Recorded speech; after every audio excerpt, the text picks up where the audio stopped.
आता isakal.com आहे देशातील नंबर 1 ची मराठी न्यूज वेबसाईट।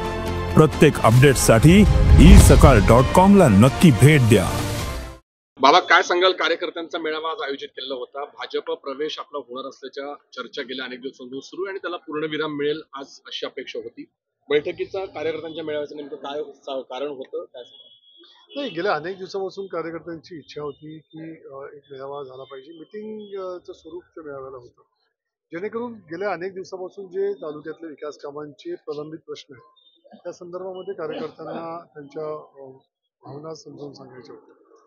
गेल्या सरकारच्या काळामध्ये अनेक कामं जी आपण मंजूर करून आणले होते ते कामं अजून सुरू झालेले नाहीये। त्याच्यामधले काही कामं हे वर्क ऑर्डर स्टेजला थांबून गेलेले होते, ही कामं लवकर सुरू झाली पाहिजे। काही जलसंधारणाचे काही बंधारे आहेत, ते रस्त्यांची कामं आहेत, काही आमच्या नाल्यांवरच्या नदींवरच्या काही पुलांची कामं आहेत। असं एकंदर ओव्हरऑल तालुक्यामधल्या विकास कामांच्या संदर्भामध्ये गटागटाच्या माध्यमातून आमच्या चर्चा ह्या होत असतात। त्याचाच एक भाग म्हणून आज एक कार्यकर्त्यांची बैठक आमची संपन्न झाली। गेल्या काही दिवसापासून जे वृत्तपत्रामध्ये आणि मीडियामध्ये पक्ष प्रवेशाच्या बदलाच्या ज्या चर्चा होत आहेत त्या विषयावर सुद्धा कार्यकर्त्यांनी याच्यामध्ये आपली भावना व्यक्त केली। वेगवेगळे विचार प्रवाह त्याच्यामध्ये होते। काही कार्यकर्त्यांना असं वाटतं की एकंदर आपण जे आपली राहिलेली कामं राहून गेली असतील पूर्ण करण्याकरता विकासाच्या प्रवाहामध्ये आपण राहिलं पाहिजे, सत्तेमध्ये आपण राहिलं पाहिजे, असं भावना काही कार्यकर्त्यांनी बोलून दाखवल्या आहेत।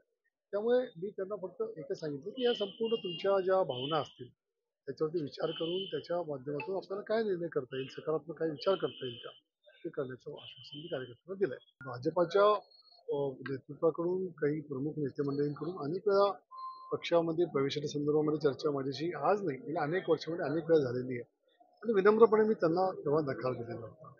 त्यामुळे आज तशी लगेच काही चर्चावाढी झालेली नाही आहे, तर चर्चा होण्याची शक्यता आहे। तर काँग्रेसचे ज्या वेळेला तुम्ही आमदार आहात किंवा काँग्रेसच्या एक महत्त्वाच्या पदावर आपण आहात, आपली एक साधी सोशल मीडियावरची एखादी पोस्ट म्हटली की त्याच्यासोबत काँग्रेसच्या महत्त्वाच्या नेत्यांचे खूप फोटो वगैरे सगळंच त्याच्यासोबत ऍड असतं। मात्र कार्यकर्ता मेळाव्याची जी पोस्ट व्हायरल होते त्याच्यामध्ये काँग्रेसच्या नेत्यांचे फोटो गायब आहेत, फक्त दाजींचा फोटो आम्हाला बघायला मिळतो। काय कारण आहे त्यामागचं?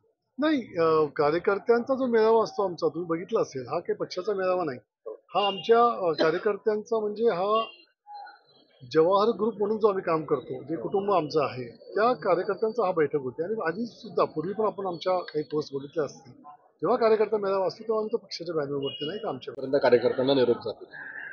ते आता म्हणजे मी तुम्हाला सांगितलं की अजूनही तसं काही निर्णय झालाय असं काही नाही।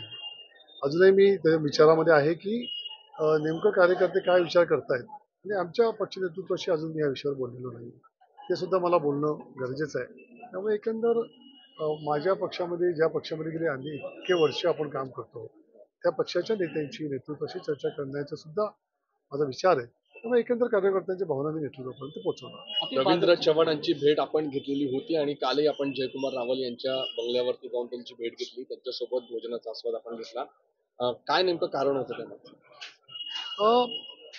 मी तुम्हाला म्हणालो की माझ्या तालुका शेवटी ज्या तालुक्याने 10 वर्षे मला आमदार केलंय, ज्या तालुक्यामध्ये गेले अनेक वर्ष आमचे वडील प्रतिनिधित्व करत होते, ज्या तालुक्याच्या कानाकोपऱ्यातल्या प्रत्येक घटकाशी आम्ही संबंधित आहोत, त्या तालुक्यामध्ये जर आज काही अडचणी निर्माण झाल्या असतील तर ते सोडवून घेणं हे आमचं कर्तव्य आहे। मी आज लोकप्रतिनिधी असेल किंवा नसेल, तर शेवटी एक नाळ आमची ह्या मतदारांची ह्या तालुक्यातल्या जनतेशी जोडलेली आहे आणि त्यामुळे ते सर्व प्रश्न सोडून घेणं हे आमचं कर्तव्य असताना सरकारमधल्या लोकांना पर्यंत जाणं, रवींद्र चव्हाण साहेब असतील, जयकुमार रावल साहेब आमचे पालकमंत्री आहेत, त्यांच्या माध्यमातून अनेक DPDCच्या माध्यमातून फंड आमच्या तालुक्यात आला पाहिजे, हे कामं मार्गी लागली पाहिजे, हा एकंदर सर्व विषय मी कायमच करत असतो आणि त्याचाच एक भाग म्हणून ते चालू आहे।